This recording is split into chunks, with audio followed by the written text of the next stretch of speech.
Welcome to Miss Retro Reads. In the past, we've read 3 Hardy Boys books, and this is the 4th book in the series, called The Missing Chums by Franklin W. Dixon. Chapter 1, The 3 Strangers. You certainly ought to have a dandy trip.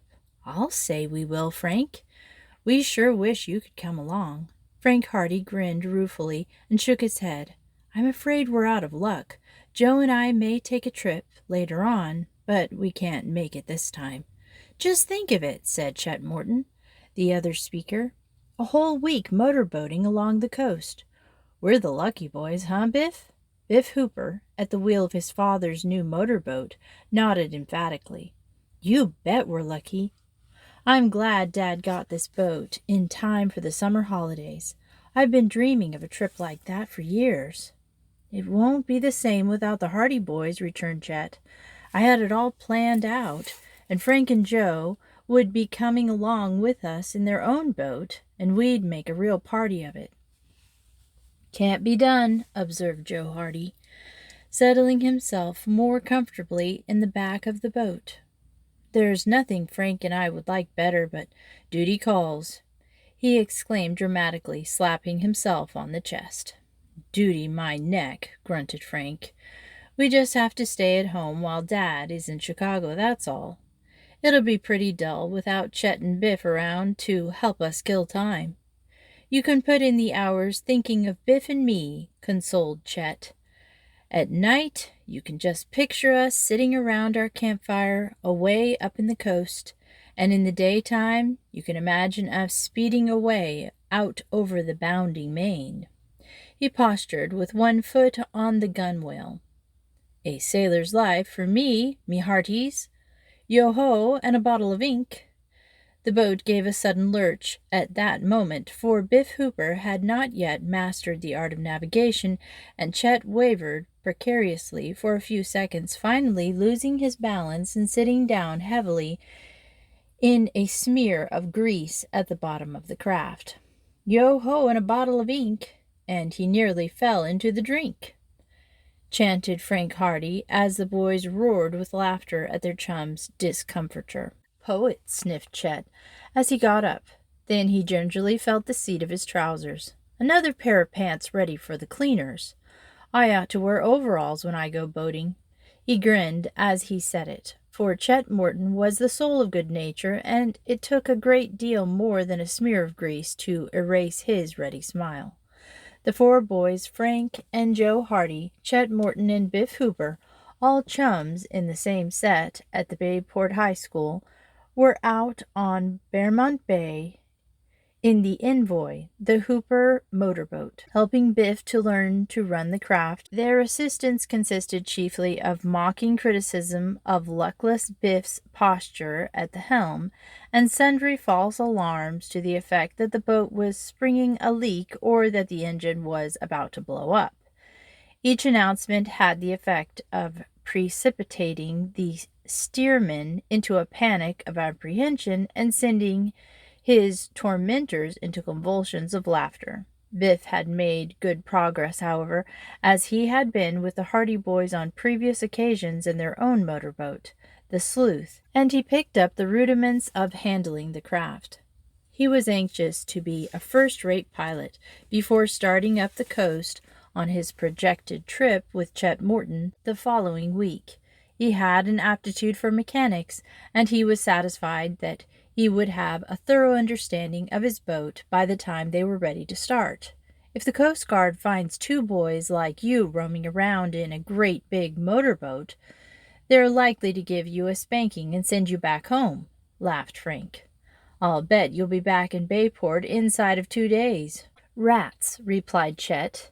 If our grub holds out, we'll be away longer than the week. There's no danger of that, not with you along, Joe remarked, and deftly dodged a wad of paper that Chet flung at him. Chet Morton's enormous appetite was proverbial among the chums. Just sore because you can't come along with us, Chet scoffed. You know mighty well that the 2 of you would give your eye teeth to be on this trip. Oh well, we'll tell you all about it when we get back. A lot of comfort that will be." "A leak!" roared Chet suddenly, pounding Biff on the back. "The boat has sprung a leak! Get a pail!" "What?" shouted Biff in alarm, starting up from the wheel. Then, for the fifth time that afternoon, he realized that he had been fooled, and he sank back with a look of disgust on his face. "Sometime that boat will spring a leak, and I won't believe you," he warned, settling down to his steering again. "I'll be good," promised Chet, sitting down and looking out over the bay. "Say, there's a big brute of a motorboat coming along behind us, isn't it?" "I'll say she's big," Frank agreed, looking back. "I don't remember ever having seen that boat around here before." "Me neither," declared Joe. "I wonder where it came from." The strange craft was painted a dingy gray. It was large and unwieldy and did not ride easily in the water. Although that boat was some distance in the wake of their own craft, the boys could distinguish the figure of 3 men, all seated well up towards the front. Biff glanced back. "It's a new one on me," he said. "I've never seen it before." "Sure has lots of power anyway," Chet commented. The rear of the engine could be plainly heard across the water. In spite of its clumsy appearance, the big boat plowed ahead at a good speed, and as Biff had the envoy, his craft throttled down, the second boat was slowly overtaking them. "Let's wait till they get abreast of us and give them a race," Chet suggested. "Not on your life," objected Biff. "I'm only learning to run this tub, and I'm not in the racing class yet. Besides, there are too many other boats out in the bay this afternoon. I'd be sure to run into one of them." The boys watched as the other craft overtook them. The big motorboat plowed noisily ahead, keeping directly in their wake. "I wonder if the man at the helm is asleep," said Frank. "He doesn't seem to be making any attempt to pull over." "He's awake all right," declared Chet. "I can see him talking to the man beside him." "He won't run us down." "Don't worry. Not with Captain Hooper at the helm, my hearties." The roaring of the pursuing craft suddenly took on a new note, and the big boat seemed to leap out of the water as it increased its speed and bore rapidly down on the envoy. Spray flew about the heads of the helmsman and his 2 passengers, and a high crest of foam rose from either side of the bow. Biff Hooper shifted the wheel slightly, and the envoy veered in towards the shore. To the surprise of the boys, the other boat also changed its course and continued directly in their wake. "The idiots," declared Biff. "I don't get the idea of this at all," muttered Frank Hardy to his brother. "What are they following us so closely for?" Joe shrugged. "Probably just trying to give us a scare." The other boat was now almost upon their craft. It nosed out to the right and drew alongside, coming dangerously close. The boys could see the 3 men clearly. They noticed that all 3 scrutinized them, seeming to pay particular attention to Chet and Biff. The men were unsavory-looking fellows, unshaven, surly of expression. The man at the helm was sharp-featured and keen-eyed, while the other 2 were of heavier build. One of the pair wore a cap, while the other man was bareheaded, revealing a scant thatch of carroty hair, so close-cropped that it seemed to stick out at all angles and to his cranium. This man, the boys saw, nudged his companion and pointed to Biff, who was too busy at the helm of his own craft to notice. "Not so close," yelled Chet, seeing that the other boat was running broadside in dangerous proximity to the envoy. In reply, the man at the helm of the other craft merely sneered and brought his boat to until the 2 speeding launches were almost touching sides. "What's the idea?" Joe shouted. "Trying to run us down?" Biff Hooper shifted the wheel so that the envoy would edge away from the other boat, and in this effort he was successful, for a gap of water was soon apparent between the speeding craft. But in escaping one danger he had risked another. Two sailboats that had been flitting about the Barmouth Bay that afternoon were racing with the wind, and they now came thrashing along with billowing canvas, immediately into the course of the motorboat. Biff had seen the sailboats previously and had judged his own course accordingly, but in his effort to get away from the mysterious launch, he had unwittingly maneuvered the envoy into such a position that a collision now seemed inevitable. The sailboats seemed to loom right up before him, not more than 100 yards away. They were racing close together, one boat but a nose in the lead. They were scudding along with the wind at high speed, and the motorboat roared down upon them. Biff Hooper bent desperately over the helm. He was so close that no matter which way he turned, it seemed impossible that he could miss one or the other of the sailboats. If he turned to the right, he would crash into them head on. If he turned to the left, he would run before them, and a general smash-up might be the result. The men in the sailboat were also aware of their danger. The boys had a glimpse of one man waving his arms. One of the boats veered out abruptly, and the yardarm swung around. The sailboat was laying directly in the path of the envoy.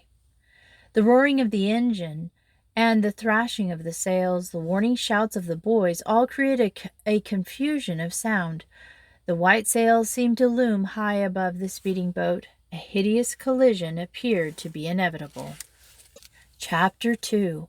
Quick Thinking. Every second was precious. Frank Hardy realized the full extent of their peril, and in the same moment he realized the way of avoiding it. Without a word, he sprang towards the helm, brushing Biff Hooper aside. In his emergency, Biff was helpless. Swiftly, Frank bore down on the wheel, bringing the boat around into the wind. At the same time, he opened up the throttle so that the envoy leaped forward at her highest speed. The motorboat passed just a few inches in front of the bow of the first sailboat, so close Chet Morton said afterwards that he could count every stitch on the patch in the sailcloth. But the danger was not yet over. There was still the other sailboat to be considered. It was pounding along immediately ahead of them. The man at the tiller was making frantic efforts to get out of the way, but the danger lay in the fact that, in trying to guess the possible course of the envoy, he might make a false move that would have him shoot directly across its path. Frank swung the helm around again. Once more the envoy veered to the left so sharply that a cloud of spray drenched the boys. Another shift of the wheel, and the motorboat zigzagged safely past the sailboat and on into open water. Not one of the boys had uttered a word during this. They had been tense and anxious, but now that the peril of the smash-up had been averted, they sank back with sighs of relief. "I sure thought we were headed for Davy Jones' locker that time," breathed Chet. Biff Hooper looked up at Frank. "Thanks," he said. "I'd have never got out of that mess if you hadn't taken the wheel. I was so rattled I didn't know what to do." "After you've run the boat a few more weeks, you'll get so used to it that it'll be second nature to you. But that sure was a tight squeeze," Frank admitted. "It almost was that you wouldn't have any motorboat left to go on with your trip. It might nearly have meant that we wouldn't have been left to make the trip at all," Chet declared solemnly. "What say we go home? I've had enough excitement for one day." "It's beginning to rain anyway," Biff remarked, glancing up at the sky. "I guess we may as well go home." The sky had clouded over in the past hour, and the eastern sky was black, with scurrying masses of ragged clouds flew overhead before the stiffening wind. A few drops of water splashed into the boat, and then came a gust of rain, followed by a light shower that passed over in a few minutes. The big motorboat that had crowded them had disappeared. "A real storm coming up," Frank said. "Let's make for the boathouse." The envoy headed for Bayport. "I'd like to tell those three fellows in that other boat what I think of them," declared Biff. "They got us into that jam. They were crowding us so close, and I didn't have a chance to keep an eye on the sailboats. I still can't see why they drew up alongside, Joe observed. They seemed mighty inquisitive, gave us all the once over. Chet offered a solution. Perhaps they thought we were someone else, and when they found out their mistake, they went away. But they didn't go away, Frank pointed out. They kept crowding us. And one of them pointed at Biff. At me? Yes. I didn't notice that. He seemed to recognize you and was pointing at you, to the other man. Well, if he recognized me, I can't return the compliment. I never saw any of them before in my life. He was probably pointing you out as a unique specimen, ventured Joe with a grin. Probably those fellows are from a museum, Biff. They'll likely make an offer for your carcass after you're dead, and they'll have it stuffed and put up on display in a glass case. That's why they were so interested. Joe's suggestion elicited warm words from Biff, and a friendly struggle ensued. Inasmuch as Biff Hooper was the champion boxer and wrestler of Bayport High, Joe was at a disadvantage, and paid for his derogatory remarks by being held over the side by the scruff of his neck and given a dunking until he pleaded for mercy. By the time the boys reached Bayport, it was raining heavily, and after leaving the envoy in the boathouse, they raced up the street to the Hardy boys' home. The barn in the backyard was a favorite retreat of the Chums, and there they spent many of their Saturday afternoons. The barn was fitted up as a gymnasium, with parallel bars, a trapeze, boxing gloves, and a punching bag, and was an ideal refuge on a rainy day. The thrilling experience with the sailboats and the mystery of the strange motorboat were soon forgotten. Phil Cohen and Tony Prideaux, school chums of the Hardy boys, drifted in during the afternoon, as well as Jerry Gilroy and Slim Robinson. This comprised the gang of which the two Hardy boys were the leading spirits. Frank and Joe Hardy were the sons of Fenton Hardy, an internationally famous detective. Mr. Hardy had been for many years a detective of the New York police force, where he was so successful that he went into practice for himself. His two sons already showed signs of inheriting his ability, and in a number of instances had solved difficult criminal cases. The first of these was the mystery of the theft of valuable jewels and bonds from the Tower Mansion, an old-fashioned building on the outskirts of Bayport. How the Hardy boys solved the mystery has already been related in the first volume of this series, entitled The Tower Treasure. In the second volume, The House on the Cliff, the Hardy boys and their chums had a thrilling experience in a reputedly haunted house on the cliffs overlooking Bearmont Bay.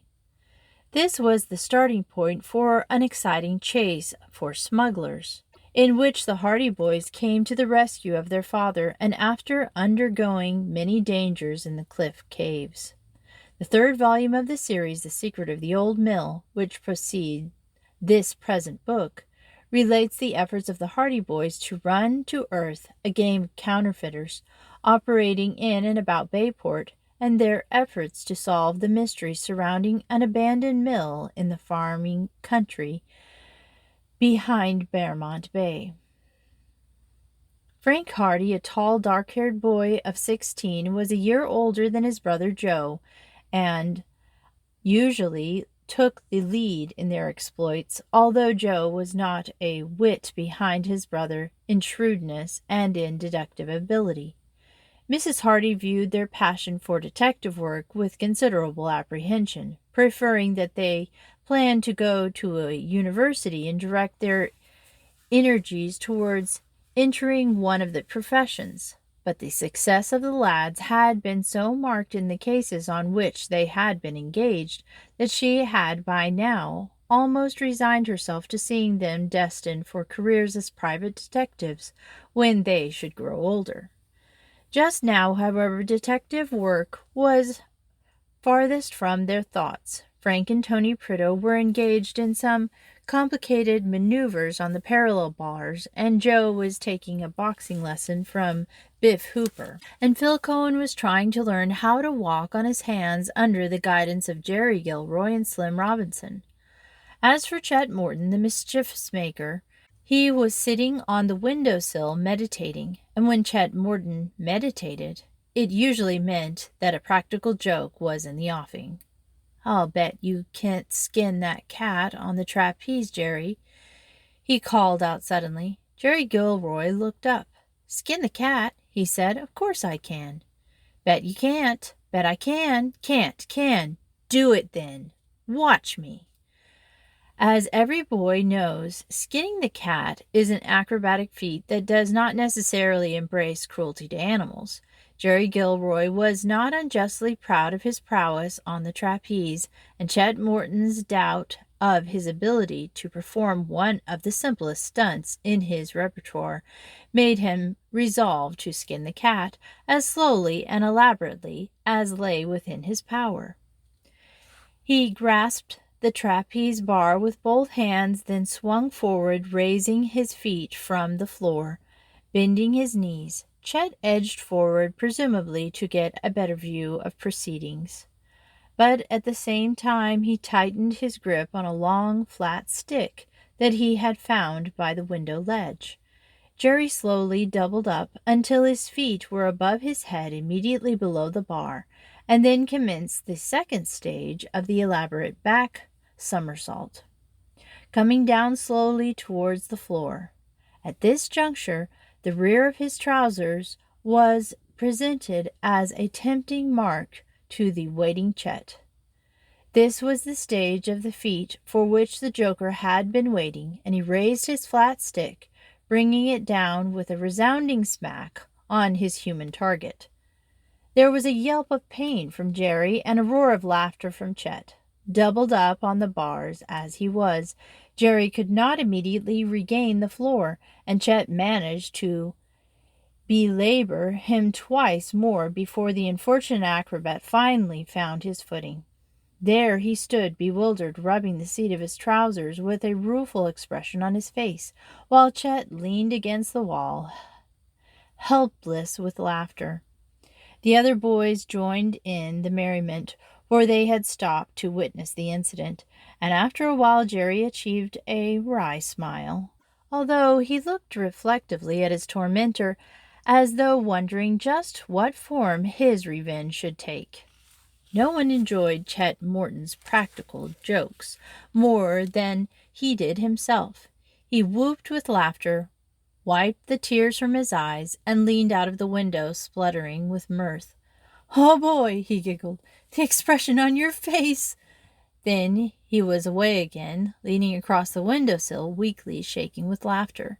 Jerry Gilroy tipped quietly up behind him, a quick movement, and he lowered the window until it was against Chet's back. The practical joker suddenly stopped laughing and turned his head. "Hey, what's the matter?" he inquired.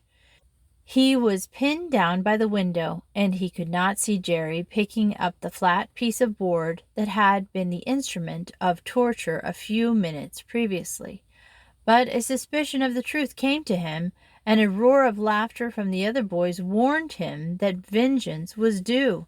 It came, smack. Chet Morton wriggled and squirmed, but he was pinned helplessly by the weight of the window against his shoulders, and he presented a more tempting target for Jerry's ministrations with the flat stick, and a more stationary target as well than Jerry had presented for him.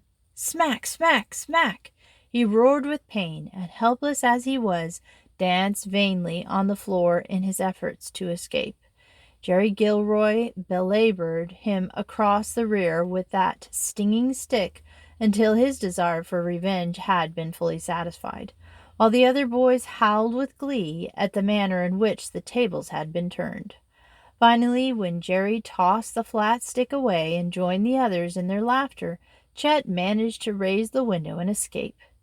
"Can't see what they're all laughing at," he grumbled as he sat down carefully on a nearby box. Then he rose hurriedly and rubbed the tender spot. "He laughs best who laughs last," quoted Jerry Gilroy. "Guess I've got to go home," announced Biff a moment later, and soon he and the others were on their way, dodging through the rain. Then Frank and Joe put the barn in order and went into the house. They felt particularly carefree and never dreamt of the news that they were to hear or how it was to affect them and their chums. And we will continue this book next Friday or Saturday, and thanks for listening to Miss Retro Reads.